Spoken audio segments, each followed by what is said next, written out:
Wave Davis. East-West.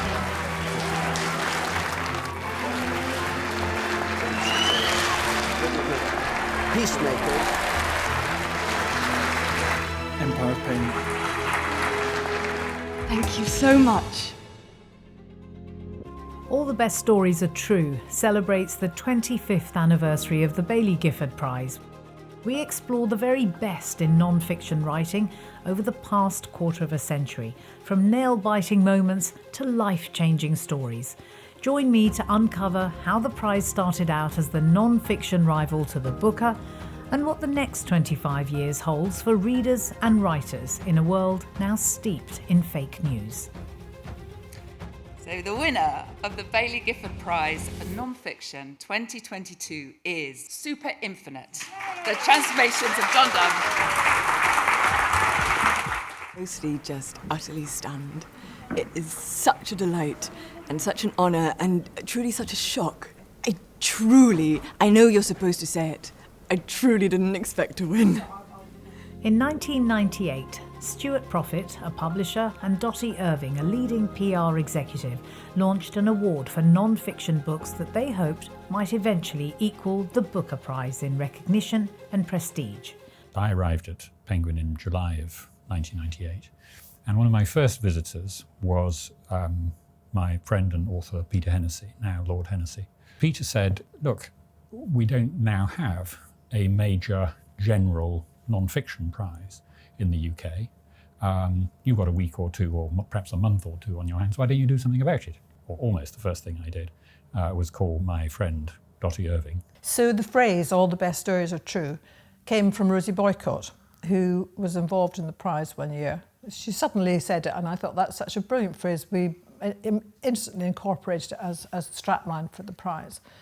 And I think it is true, actually, increasingly with narrative non-fiction. So the prize, at one stage in its history, the prize was focusing quite a lot on slightly heavy non-fiction in that sort of traditional sense, historical books, etc. Now there's much more focus on narrative non-fiction, on creative non-fiction. Known as the Samuel Johnson Prize for Non-Fiction, the first award was presented at London's Banqueting House in 1999 to Anthony Beevor. The book that I won the first Samuel Johnson with was Stalingrad, which came out in 1998, and it won the prize in 1999. As a result, translated into 34 languages, and sold 2.2 million copies.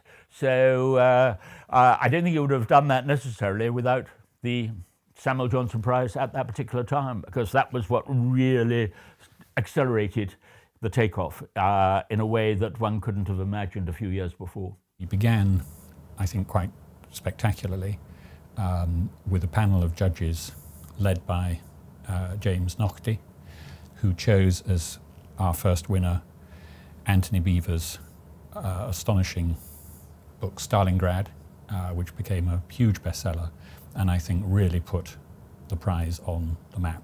At the turn of the century, the second winning book selected by the judges was Berlioz, Servitude and Greatness. Author David Cairns drew together the major strands of Berlioz's life with exceptional insight and sympathy. Well, a favourite moment, of course, is getting a huge pile of books, which you can keep.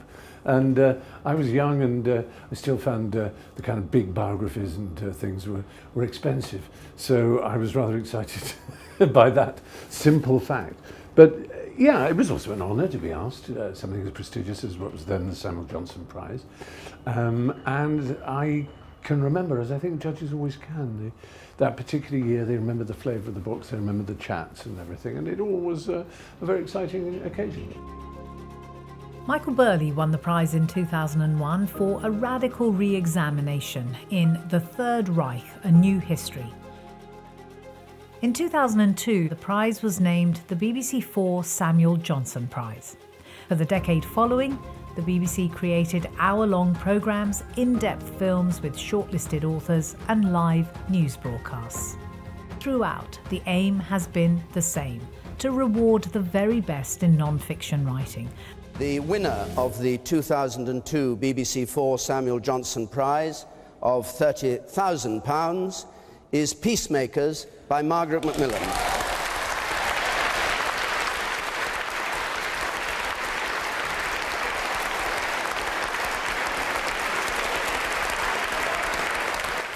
I did not expect to win this, especially when I saw the short list, and it was enough honour being in that group. I hope the jury doesn't change their minds, but thank you very much indeed. The 2003 winner, Pushkin, a biography, is a definitive work by a leading Russian scholar, T.J. Binyon. This really did seem to be the book that was the product of a life's work. And I'd like T.J. Binyon now to come and collect the cheque for £30,000. Anna Funder's Stasi-Land, Stories from Behind the Berlin Wall, won in 2004. It tells extraordinary tales from the underbelly of the former East Germany, a country dominated by its secret police force, the Stasi. In the end, we went for a biography, an unusual biography, in that the subject is at first someone quite difficult to like, and the way the author goes about collating the material is not conventional, but we love the freshness of it, and we admired the skill with which the subject story is gradually revealed to us. The winner of this year's Samuel Johnson Prize for Non-Fiction is Jonathan Coe with Like a Fiery Elephant. The 2006 winner, James Shapiro, delved further back in time with 1599, A Year in the Life of William Shakespeare. In the course of 1599, Shakespeare completed Henry V, wrote Julius Caesar and As You Like It in quick succession, and produced the first draft of his greatest play, Hamlet.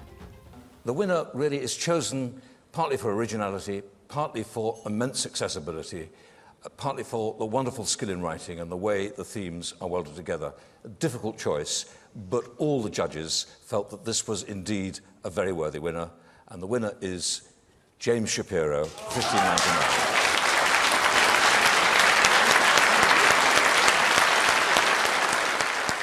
In 2007, Rajiv Chandrasekharan's Imperial Life in the Emerald City inside Iraq's Green Zone was announced as the winner. This is a chilling account during the time that the US-led coalition Provisional Authority attempted to rule Iraq after the 2003 invasion. The book, which did win for us, was Imperial Life in the Emerald City.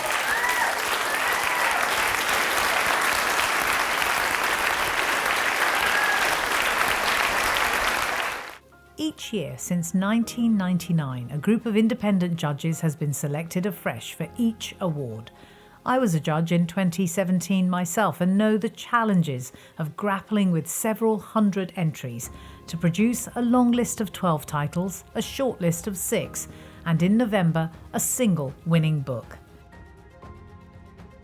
The appointment of judges is a bit like assembling a jigsaw, really. People think you can just approach lots of people at the same time, but in fact you have to approach one person after another because you're constantly looking for balance. We look for experts and engaged writers. The balance of our panels is much more towards critics and writers, who I think are better proxies for ordinary readers than some professorial types are.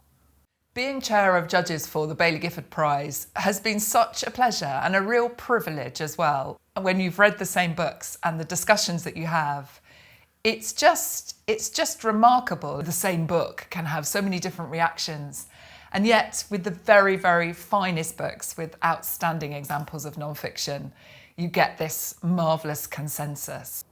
Kate Summerscale's The Suspicions of Mr. Witcher is a book that I really enjoyed, and it's not dissimilar in many ways to the book I wrote, The Five. Now, the BBC4 Samuel Johnson Prize is the top prize for non-fiction in Britain, and it was awarded a short time ago. Kirsty is at the awards ceremony and brings us news of the winner. I'm here at the South Bank Centre in London, where the winner of the 10th BBC4 Samuel Johnson Prize for Non-Fiction has just been announced, and it's Kate Summerscale with her book, The Suspicions of Mr. Witcher. You know the weather on the day Mr. Witcher came from London to Wiltshire. You know what the crops were like. You've created a whole picture. I mean, it is actually a non-fiction page-turner.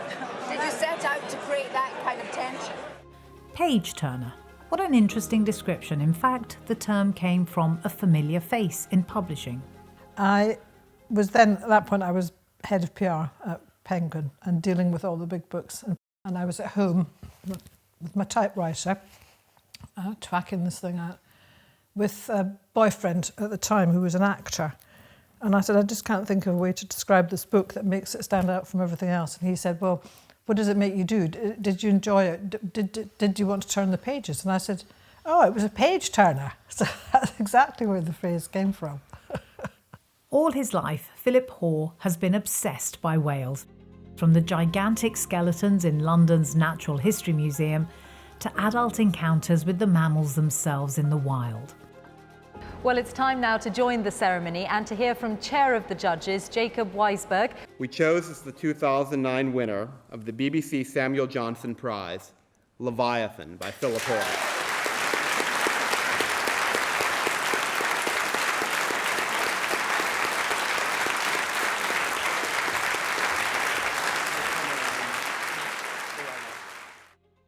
The 2010 winner was Barbara Demick's Nothing to Envy, Real Lives in North Korea.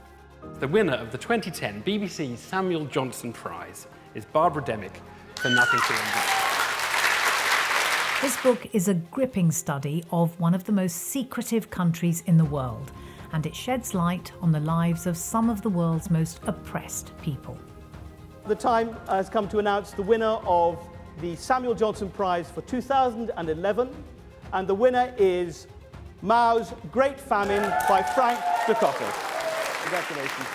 The impact of the prize was enormous. So this prize really allowed the book to reach a much wider audience. And that really made me feel, if you wish, vindicated. I was sitting, of course, in the audience, and when my name was announced, I just felt absolutely delighted, elated, but also a little bit worried, and I'll tell you why. The venue was in Rebar, the Royal Institute for Architecture, and it's right opposite the Chinese embassy. And I know how paranoid they are. And I thought they will probably think this was all arranged, you know, by this imperialist camp trying to subvert our state power. Of course, the answer is not really, no. I was a huge fan of the Baillie Gifford Prize long before it was the Baillie Gifford Prize. My sort of first introduction to it was when a friend lent me a book called Into the Silence, which won the prize, I think, in 2012. I was completely blown away by it as a book and saw on the cover that it was the winner of this prize that I'd never heard of called the Samuel Johnson Prize. So went on the website, looked at all the books that had won it previously to that, and just slowly started working my way through them. In a monumental work of history and adventure, and 10 years in the making, the 2012 winner, Into the Silence by Wade Davis, asks not whether George Mallory was the first to reach the summit of Everest, but rather why he kept climbing on that fateful day. On behalf of all the judges who reached our decision unanimously to award the Samuel Johnson Prize to Wade Davis, Into the Silence.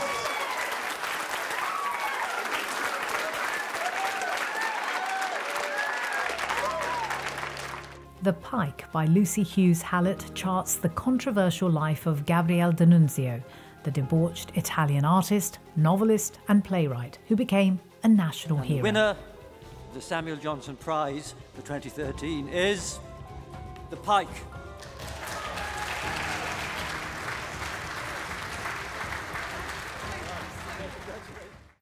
So other big standout books for me have been Helen Macdonald's H is for Hawk, which was just the most heart-rending story. Helen recovering from the death of her father while she trained a hawk. A fabulous book that has hugely benefited from winning the prize, actually, and it's lovely to see it still so visible. I'm happy to announce that Helen Macdonald is the winner of the Samuel Johnson Prize for 2014 with H is for Hawk. Congratulations from all of us. It's a particularly deep joy to me that a book that's about the extraordinary complex relationship between humans and the environment could win a prize like this. I was lucky enough to be among the first readers of that book, and I read it not long after I'd lost my own father. So that book has a very personal resonance for me.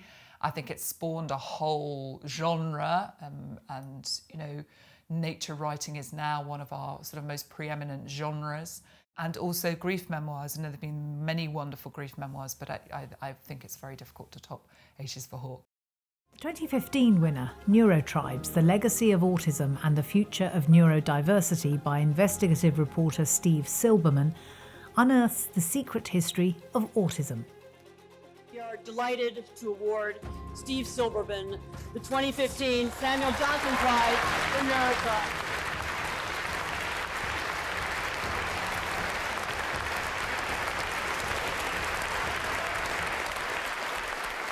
I'm utterly and completely shocked because the quality of the other books was so high and so beautiful. And every time I watched one of the videos that was an interview with the author or the author reading from the books, I thought, that person should win. That person should win. And so I was very honored to be among that exalted group of writers. And we all, I'm sure, fought very difficult personal battles to get our books written. And I'm proud of all of us, and I'm very happy. Though the aims are the same, the name of the prize changed in 2016.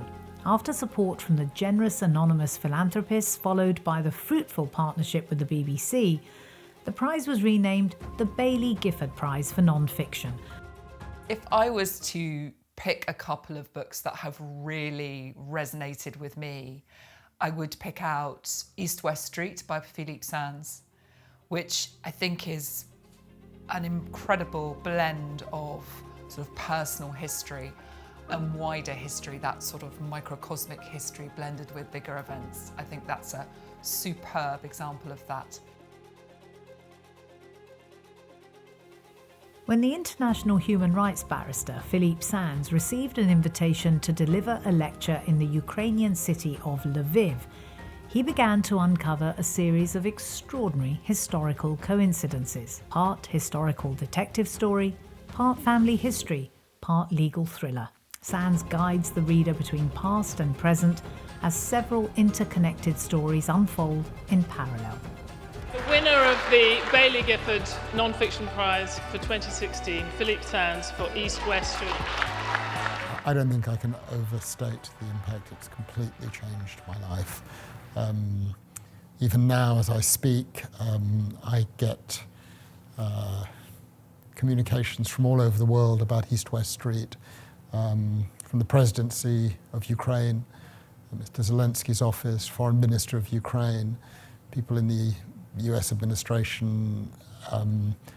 The mayor of Lviv rang me a few weeks ago to say, Philippe, we have 1,800 journalists right now in Lviv, and every single one of them has a copy of East West Street. So it has been a remarkable experience. I think it's also changed my life in this way. It has sort of eased me from the world of law, which I love, into the world of writing, which I'm spending more and more time doing, and I don't think that would have happened but for the prize. It's been wonderful. Philippe donated his prize money to a refugee charity, and Baillie Gifford matched this amount on the night of the ceremony. How to Survive a Plague, the story of how activists and scientists tamed AIDS by David France, won in 2017.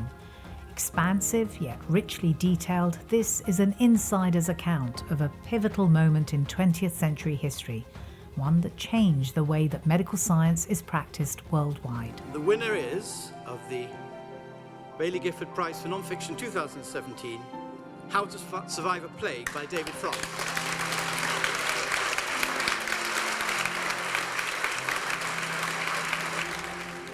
I want to thank you for this, and I want to accept it in the name of the 40 million people who died of AIDS, a disease that could have been contained. Thank you.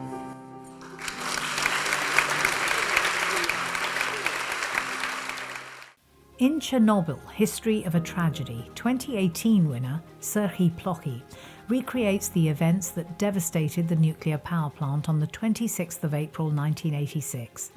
He tells the stories of the firefighters, scientists, engineers, workers, soldiers and policemen who found themselves caught in one of the world's biggest nuclear disasters Winner of the 2018 Baillie Gifford Prize for Non-Fiction is Chernobyl.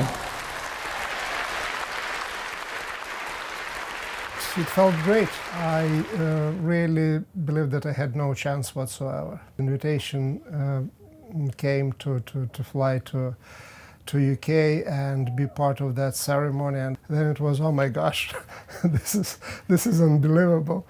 So once in a sudden, that was a great trip. The trip that started with all sorts of doubts, and suddenly it all changed. We have to treat the lessons that I hoped we learned, but we have to relearn them again, and be much more serious about our future. The 2019 winning book, The Five, The Untold Lives of the Women Killed by Jack the Ripper, gives voice to the murdered women and paints a portrait of the precariousness of working-class life in Victorian London. I'm delighted to say that the winner of the Baillie Gifford Prize for 2019, the recipient of undying respect, renown and £50,000 is Hallie Rubenhold for The Five, The Untold Lives of the Women Killed by Jack the Ripper. When I won, it was a complete surprise. I wasn't expecting to win. It was an amazing experience, and it's something I will remember for the rest of my life. It's had a tremendous impact on my career. I think as writers, we always strive for recognition. We spend so much time effectively laboring in silence and darkness, and it's all in our head. And one of the wonderful things about writing nonfiction is that it usually, when it enters the public arena, it sparks conversation. And so everything you've been grappling with, all of the thoughts and the ideas, are suddenly out there, and people can discuss these things. And so it's incredibly gratifying when a book is elevated and given a profile and a platform to be able to discuss all of these things with so many people. It's a fabulous experience. In 2019, we launched the Read Smart podcast series, which is generously supported by the Blavatnik Family Foundation. Each episode explores the world of non-fiction authorship and publishing, as well as providing listeners with behind-the-scenes insights into the Baillie Gifford Prize, and an opportunity to follow the prize from longlist, shortlist to winner. It became very clear a few years ago that we would need to own some of our own media, that the cost of producing our own media was getting lower and lower, and that we would therefore need to have stuff that belonged to us as a prize. The podcast was launched. We're very lucky we have such a fantastic news and arts broadcaster, Razia Iqbal, presenting the podcast. And it has given us a terrific platform to promote the prize, talk to writers, talk to judges, look at various aspects of the world of non-fiction publishing, talk about publishing cultures in Britain and America, and just range really widely. A moment that really stands in my mind was when Craig Brown won the prize. I think it was in 2020, so yeah, year of a pandemic. I think everyone was having a bit of a rough time. And this book that was just so entertaining, in some ways like so fun, won the prize. And it was hosted as a virtual event, but the virtual event worked fantastically well. I hadn't read the book previously to it, but I went out the next day and bought the book and devoured it in the days that followed. And it was probably one of the highlights for me in that year. In a kaleidoscopic mixture of history, etymology, diaries, autobiography, fan letters, essays, party lists, charts, interviews, announcements and stories, Brown captures joyfully the frenetic hurly-burly of an era. The online ceremony itself wasn't without its challenges. Hello there. As you may know, I'm chair of the Baillie Gifford Prize this year, 2020, and I'm absolutely delighted to be able to say that you have won it, and you are the unanimous choice of all our judges, so many congratulations. Oh my God. Well, this is amazingly exciting and unexpected. I'm very, very happy. I would like to pay tribute to my fellow authors who've gone through this ordeal.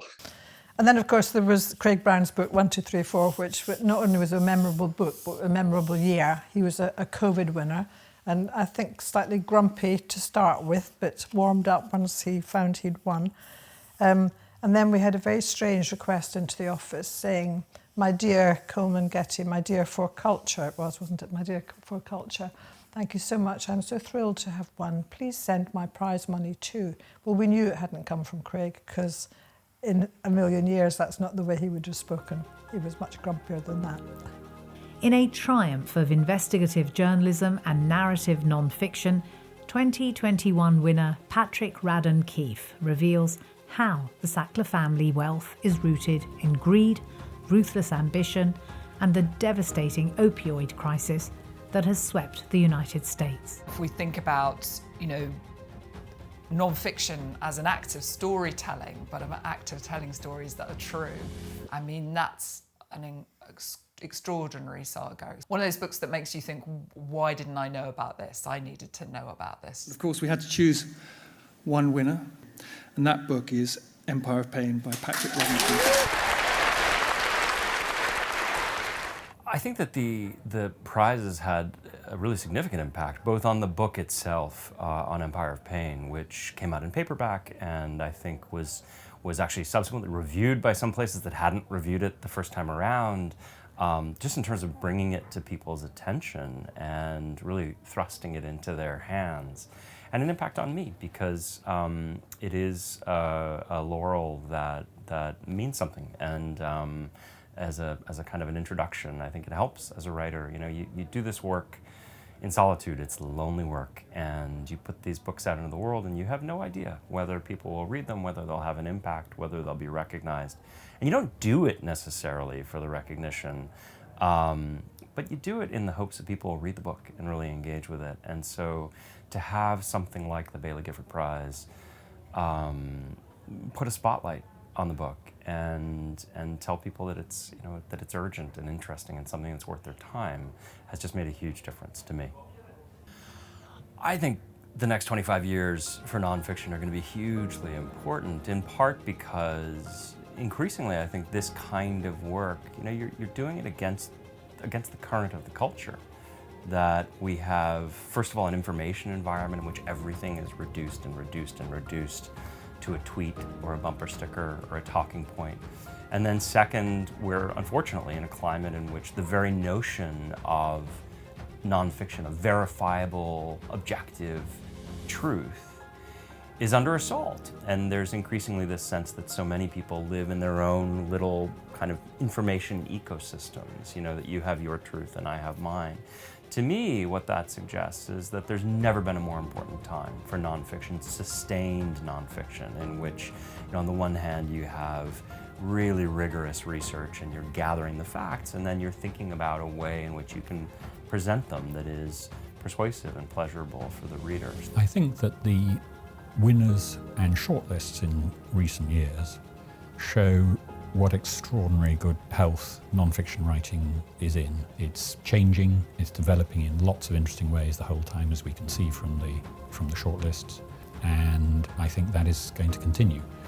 One of the messages that I keep hearing is, if I ask how are your book sales doing in a bookshop, and what I hear constantly is that nonfiction is on the up in terms of the readership, in terms of the styles, in terms of the reach. So my hope for the future would be that that continues and that a new generation emerges that does literary nonfiction and other forms of nonfiction in ways that are original, that break the mold, that are wholly different, and cause us to think again about why we do what we do and how we do what we do. When one looks back through the list of winners, it's an astonishing array of reading, of breadth of interest and all the rest of it. And as long as the quality continues, and particularly the quality, say, of this latest winner of Catherine Rundle and her incredible biography of Donne, then I think that the reputation of originality and great literature, which the Baillie Gifford has now got, will carry on without any trouble at all. Now there's much more focus on narrative non-fiction, on creative non-fiction, on non-fiction that does tell a story, that opens doors to different worlds. And I think that is helping the prize reach new audiences, reach new readers. It gives writers, shortlisted writers, winning writers, a real place in the roll call of excellent non-fiction. To explore the backlist and find out more about the prize, visit the website at thebaileygiffordprize.co.uk or follow @BG Prize on Instagram, TikTok, Twitter, Facebook or YouTube.